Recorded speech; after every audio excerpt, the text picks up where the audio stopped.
unfair, beyond unfair, just shy of hateful, and there's a lot of disrespect in there because I lose out on my family time. You know, the folk who are making these decisions don't work 12-hour rotating shifts.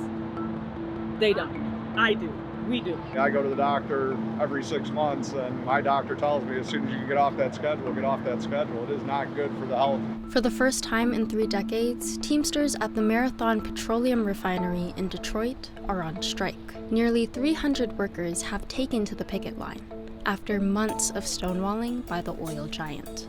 We're not looking to get rich. Inflation numbers are starting to come down, but the cost of living is not because of the corporate greed from these big companies. Marathon Petroleum made $9.7 billion in profits last year. Since May 2021, the company has bought back $35 billion of its own stock to boost wealthy shareholders. But the same generosity hasn't been extended to workers who are asking for a livable wage. If we had a small sliver of that, they would not miss it. We're the ones making the money for you. And you know, you're making money off of our backs. They care about the shareholders and nothing else. It's a corporate greed thing. I think it's capitalism gone too far. Workers are also raising the alarm about extreme workloads and unpredictable schedules, which they say the company has ignored. I'm a field equipment operator, and I've been here just under 10 years. We work 12-hour shifts, 4 days on and 4 days off. I work days. The previous week, I'm going to work nights. The following week, you know, the medical field has said that rotating shifts are a detriment to a person's body. I work with people who, because of this schedule, are now insomniacs. I work with people who, because of this schedule, have suffered negatively in their own homes. The space between their children kind of grows because they're not there. We can only protect 12 off days a year. Other than that, the company can force you to work or call you into work at any time. So we're looking to get some protections around our off time. To add insult to injury, the company hired scabs from other refineries to fill in during the strike and is paying them double the usual rate. I feel that they could use that money and bring us back in and continue negotiating. Spend $1 million to save a dime, right? I mean, it's not good business decisions in our eyes. Instead of spending that money there, you would put it into this contract and we'd already be done. Give us the language changes, give us a fair raise, and put us back to work.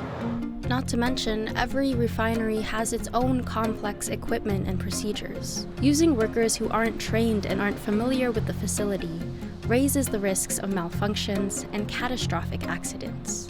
It could take up to a year or more to become qualified on these units here. These folks have been here for a few weeks, so no, they're not qualified to work these units. There's a lot of companies that travel around the country, and that's what they do. They just go to refineries, they come in, do a job, and get out. There's a lot more safety incidents with them because they don't care. They're trying to get in and out as quick as possible and make a quick buck. Safety is very important at a place like this, and that's what concerns me most about the scabs here. There could be an explosion, there could be a poisonous gas release. First responders are out here on strike. So what, God forbid there's a situation in there right now, who's equipped to handle it? Even prior to the strike, the company had been increasing its use of subcontractors. It's a growing trend within the industry, which the union is pushing to stop. Because they're letting the maintenance department disappear through attrition. They're not using the building trades that are here. They're not using the electricians and the welders and stuff from here. They bring them in from out of state. We need some job protections that you're going to stop letting this attrition happen and at least maintain what we have so that these guys can have a future here. The Teamsters came prepared for a long fight. They've arranged $1,000 a week in strike pay and set up picket shifts so members can take side jobs if needed. How long are you willing to stay out here? As long as it takes. You're in a part of history right now where there's a labor movement in this country. You have to stand up and fight for yourself. No one's going to do it for you.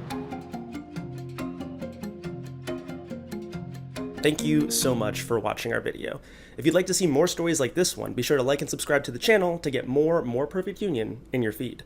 And if you have any ideas for stories that you would like for us to investigate, just drop them in the comments below.